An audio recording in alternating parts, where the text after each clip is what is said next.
Fabulous. Okay. Well, right, Pete, what's it been like this week? A lot of players away on international duty. Has it been a quiet one around the place? Yeah, it's always a bit of a strange week when you've got internationals. Obviously, we had a great win on the weekend, and you want to obviously get back in training, but everyone's away, so it was quite quiet around the training ground Monday, Tuesday, and but you always get a good bit of work. Obviously, when there's less players, you know, you can get some good work in. So it's been good, obviously, you know, off the back of a good win against Arsenal. That was a great win. You seem to be beating all the big teams this season, Arsenal included. Yeah, that was it. Yeah, I think you know, our record against the sort of top four has been very good, certainly at the Britannia. So you know, have to keep that going if you want to be successful. But we've got a period of games now where there's teams in and around our sort of league position. So if we can get pick up a few wins there, then we'll be out of any danger and looking up rather than down.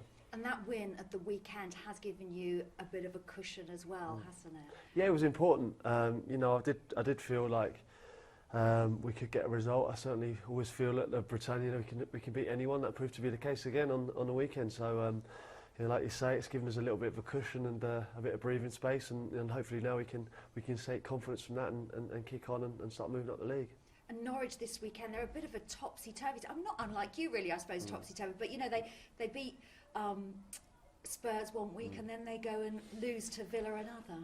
Yeah, that's the way the season's panning out, really. I think, it's even top and bottom, the team seems to be beating each other, and, there's so many teams that could possibly go down, and, obviously that's why the win last week for us was so important. But, Norwich, they're dangerous. Obviously, we've got to be careful. They've got some good players, and our away record hasn't been what we'd have liked this season, so we've got to try and put that right. And they're looking to do the double over you as well, which is always good for a club, isn't it? Yeah, of course. We can't let that happen. Obviously, disappointing to have lost earlier in the season. So, for us, we've got to make sure that we go there and get a result. And like I say, try and turn some of what we've had some good away performances, try and turn them into results. Is there a feeling now that Mark Hughes is beginning to put his stamp on the team here?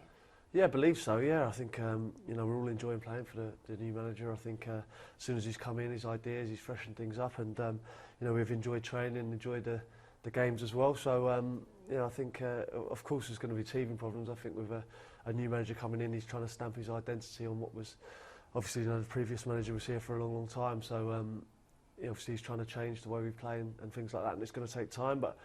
I think, certainly now, he said right from the start that he believed we'd have a strong finish to the season, and hopefully that'll be the case. And the fact that he's a striker, is that any help to you, that he's been there, seen it, done it? It has been, yeah, because he's, I remember watching him when he was a top player, and, not dissimilar really in the way he played, and obviously he's someone that, I've always looked up to when I was a kid growing up, and played for some top teams and scored some cracking goals, and so yeah, that's always been a help, and certainly, someone you can look to in training and for any advice. 6 weeks, 7 weeks ago, whenever we kept questioning the manager about players in and out in the transfer window, he kept straight back, no, Peter Crouch is staying, no, Peter Crouch is staying. But there were always rumours about you nipping off in January. Was there any truth in any of that? I don't think so, no. I was playing, I was enjoying it, and that's the case. I think, as long as the manager wanted to keep me here, I was happy to stay, and I didn't look elsewhere at all. I was happy to be a part of Stoke City. I think that we're moving forward, and I think it's a good club, and I'm very happy here at the moment. And you're having a good season too. 8 goals so far. It's not bad. Yeah, it's all right. Obviously, we always feel that you can get more, but there's still 10, 11 games to go, and I'll try and get as many goals and turn in as many good performances as I can. But I'm enjoying playing most weeks now, and and obviously when the goals come, it certainly makes things a lot easier. There's this nice little 100 club in the Premier League. Only 24 players have ever done it. You're on 86. Are you convinced you can make that ton? Yeah, I'll be honest with you. It's something that I do have one eye on. Obviously, I think all the players who've scored 100 goals in the Premier League have always had fantastic careers, and they're always they're all people that I look up to without a doubt. There's some top players in that group, so if you manage to get in, that would be amazing. And as long as I can play and get a few more goals this season, and and play again the next season, then you never know. Have you got yourself a little target of it's going to happen on that game in front of those people, and I've got all my family ready and waiting? Well, I can't see it happening this season, so I might have to wait till the fixtures come out next year, hopefully.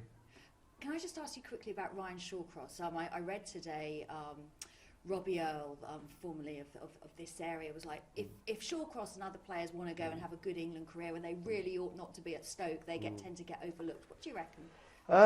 It's difficult to say because, you know, the statistics seem to back that idea up. You know, I don't think there's been many players at Stoke who, you know, we've been in the Premier League for a number of seasons now, and I think it was only Ryan who managed to break in, and you know, it's for whatever reason, I think, you know, in my opinion, Ryan Shawcross deserves to be in the England squad without a doubt, but there's only one opinion that counts, and that's the manager.